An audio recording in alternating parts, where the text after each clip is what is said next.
something that we take pride in, and we are hoping and praying that in 20 years' time, maybe I will be standing the way the governor for Kisumu has stood here to tell stories about the journey of ODM for the next 20 years. Secondly, Your Excellency, yesterday, there is a founder member who Baba himself invited. He was not able to be with us. He's in the US. Your Excellency, you know why.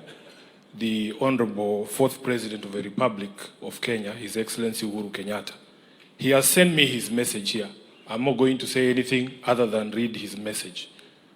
With your kind permission, Your Excellency, because he's a founder member and he was not able to join us today. I'll be very quick. This is a message from the former President, His Excellency Uhuru Kenyatta, during the ODM 20th anniversary celebrations in Mombasa. To the ODM family, distinguished guests, ladies and gentlemen, let me begin by thanking the leadership of the Orange Democratic Movement for inviting me to join you this evening as you mark your 20th anniversary. I had hoped to join you in person, but due to engagements booked earlier, I could not make it. In fact, that was an issue we were to discuss with my brother when he got back. Unfortunately, that did not happen. Even then, I celebrate with you, my brothers and sisters. I vividly remember the numerous meetings and engagements that gave life to the Orange Democratic Movement. Indeed, it was a movement born not out of political convenience, but out of conviction. A broad coalition then of political leaders who rallied the No campaign against the 2005 Kenyan Constitution. Tulikuwa tunaitwa Pentagon. It was a movement whose ideals began to shape Kenya's democratic journey. A journey that began 20 years ago when we joined hands with my brother, the late Right Honorable Raila Amolo Odinga, when he was the Liberal Democratic Party leader. I was the leader of the opposition in Kano. His Excellency William Ruto, Kalonzo Musyoka, Musalia Mudavadi, Najib Balala, and the late Joseph Nyaga. When we came together to form this movement, we did so not out of ambition, but out of conviction. Conviction that Kenya deserved better, that our people deserve justice, dignity, and equal opportunity. As we moved to the 2007 election under the leadership of Baba Raila Amolo Odinga, the ODM was founded. It was founded as a voice of the voiceless, a rallying point for all who desire true democracy, constitutional reform, justice, good governance. It was built on the belief that leadership is not about power, but about service, that progress is not about individuals, but about people working together for the common good. So, you see, we believed that Kenya's strength lies in our diversity and that no single citizen should ever feel excluded from the promise of our nation because of where they come from, what they believe, their religion, or who they are. Allow me to share the core principles that we stood for at the time. Number one was democracy and good governance. We believed that sovereignty belonged to the people. We envisioned a Kenya where leadership is accountable, where power is not imposed but entrusted, and where government exists to serve and not to rule. I remember the conviction that drove us that democracy must never again be taken for granted in this country.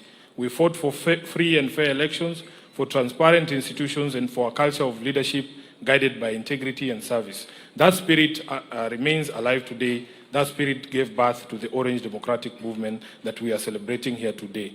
Number two was social justice and equity. ODM has always stood for social justice and equity, a Kenya where every person, regardless of their background, has a fair shot at success. We knew that political freedom without social justice was incomplete. Three, human rights. In the face of persecution, intimidation, and imprisonment, as the leaders then led by my brother, Right Honorable Raila Odinga, we stood tall in defending the human rights and freedoms of all Kenyans. Our unity under the Orange Movement taught us that the fight for freedom is not just about political space, but about the dignity of every person, the right to speak freely, to worship, to assemble, and to live without fear. Three, or is it five, economic justice. ODM was and continues to be an unwavering movement in its pursuit of economic justice, the idea that growth must be inclusive, and prosperity shared. In the interest of time, Your Excellency, if you watch this, I'm going to skip to the last paragraph because I can see the Honorable Junet behind me.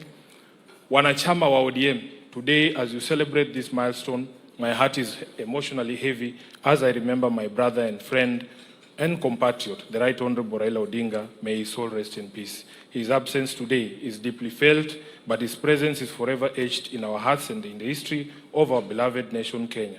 Baba was not just a leader of ODM, he was the spirit of its struggle, the embodiment of courage, endurance, and unwavering faith in the Kenyan dream. His courage, resilience, and selflessness shaped not just this movement, but the very course of Kenya's political evolution. Let us keep alive his fight for democracy, accountability, and inclusion.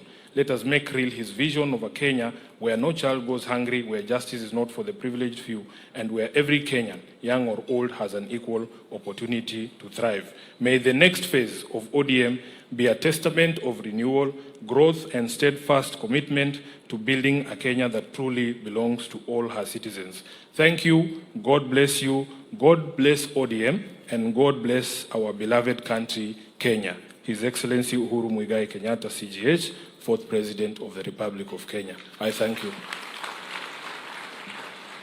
Thank you very much, SG. We have received the message from the former President, His Excellency Uhuru Kenyatta. I don't know whether he was a member of Pentagon, but we shall see. The next speaker is, let me call the distinguished chair of our party, the Honorable